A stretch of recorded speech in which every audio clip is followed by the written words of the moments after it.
अस्सलाम वालेकुम दोस्तों।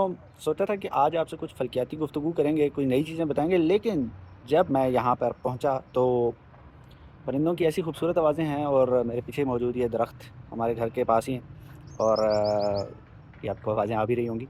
तो मुझे ये आवाज़ें अपनी तरफ बहुत अट्रैक्ट कर रही थी, तो सोचा कि आज आपको फ़ल्कियाती बात ना बताएँ, कुछ परिंदों की तस्वीरें दिखाते हैं जो आज मैं बना चुका हूँ और कुछ अभी इसके बाद भी बनाऊँगा।